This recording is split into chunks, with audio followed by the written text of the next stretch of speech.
Hi welcome to Frank talk by Pavan. Eliminator match గురించి ఈ రోజు మాట్లాడుకుందాం. Bengaluru versus Rajasthan Royals. First of all I would like to ask you which team is favourite, most favourite for you? నాకైతే RCB అని చెప్తాను. ఎందుకంటే royal Challengers Bengaluru మనకి general గా అంటే ఐపీఎల్ 2024 లో వాళ్ళ పర్ఫార్మెన్స్ ఎంత చెత్తగా ఉంది. ఆ తర్వాత వాళ్ళు ఒక పడి లేచిన కడలి తరంగం అంటారు. నాకైతే చాలా ఇన్స్పైరింగ్ గా అనిపించింది. ఎందుకంటే ఇది కంప్లీట్ గా నాకు విరాట్ కోహ్లీకి మాత్రమే ఈ క్రెడిట్ మొత్తం ఇస్తే బాగుంటుంది. ఎందుకంటే ఇక్కడ టీం వర్క్, టీమ్ ఎఫర్ట్ అని కూడా చెప్పలేము. కంప్లీట్ గా నాకు గ్రౌండ్ లో అయితే విరాట్ కోహ్లీ ఒక్కొక్కళ్ళని ఇన్స్పిరేషన్ ఇచ్చిన విధానం కానీ, లేకపోతే ఒక్కొక్కళ్ళ లోపల ఆ స్ఫూర్తిని అండ్ ఇగ్నైట్ చేయగలిగాడు, ఆ ఫైర్ ని ఇగ్నైట్ చేయగలిగాడు అని అనిపించింది విరాట్ కోహ్లీ.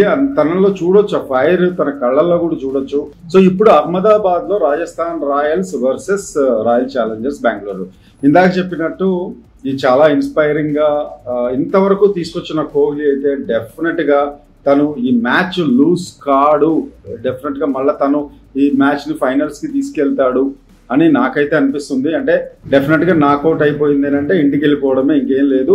ఇప్పుడు గెలిచిన ఇది హైదరాబాద్ సన్ రైజర్స్ తో గెలిచిన టీము ఆడతారు. సో ఇప్పుడు దీనిలో విరాట్ కోహ్లీతో పాటుగా దినేష్ కార్తిక్ కావచ్చు, అలాగే ఫ్యాఫ్ డు ప్లెసిస్ కావచ్చు, వీళ్ళు ముగ్గురు చాలా ఈ మ్యాచ్ లోపల చాలా కీలకమైన ఆటగాళ్ళు అయితే. అలాగే ఈ సీజన్ లో రాజస్థాన్ రాయల్స్ లో కూడా చాలా మంచి అంటే ఒక అద్భుతమైన స్ఫూర్తి అయితే ఇవ్వగలిగారు. కానీ మేలో మాత్రం మీరు అబ్జర్వ్ చేయండి, ఈ మంత్ లోపల వాళ్ళు ఒక్క మ్యాచ్ కూడా గెలవాల. ఇదే మంత్ లో మేలో ఏ ఒక్క మ్యాచ్ బెంగళూరు ఓడిపోలేదు. అలాగే పవర్ ప్లేలో 26 కొట్టాడు కోహ్లీ.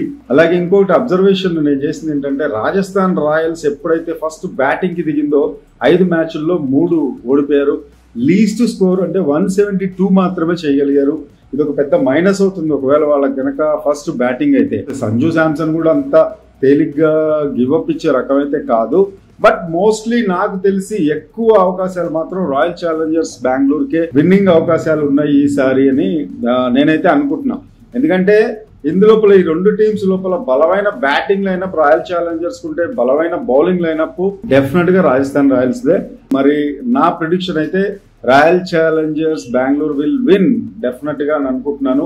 ఈ వీడియో మీకు నచ్చినట్టయితే ఇలాంటి వీడియోస్ కోసం please subscribe my channel Frank talk by SP Pavan and please do share also. ఎందుకంటే మీకు మంచి మంచి అంటే సినిమాకి సంబంధించినవి, అలాగే క్రికెట్కి సంబంధించినవి, ఎంటర్టైన్మెంట్ ఏదైనా సరే ఆ కరెంట్ టాపిక్ ఏదైతే ఉంటుందో మీకు ఇంట్రెస్టింగ్గా ఉండేలాగా నేను మీకు ప్రజెంట్ చేయడానికి ఇప్పుడు పెట్టడానికి రీజన్ కూడా ఏంటంటే, దీని మీద కొంచెం వర్కౌట్ చేసి ఎవరెవరు ఎప్పుడెప్పుడు గెలిచారు, ఎవరు ఏ కెప్టెన్స్ ఎలా అనుకుంటున్నారు, టీమ్స్ లో ఏది విన్ అయ్యే ఛాన్సెస్ ఎక్కువ ఉన్నాయి మొత్తం అనలైజ్ చేసి, ఏదో బ్లా బ్లా బ్లా వర్షన్ కాకుండా చాలా డీప్ గా ఒక మంచి అనాలిసిస్ ఇద్దామన్న ఉద్దేశంతో నేను మీకు కొంచెం లేట్గా అయినా సరే లేటెస్ట్ అప్డేట్ ఇస్తున్నాను. So this is Pavan signing off. Please do subscribe my channel.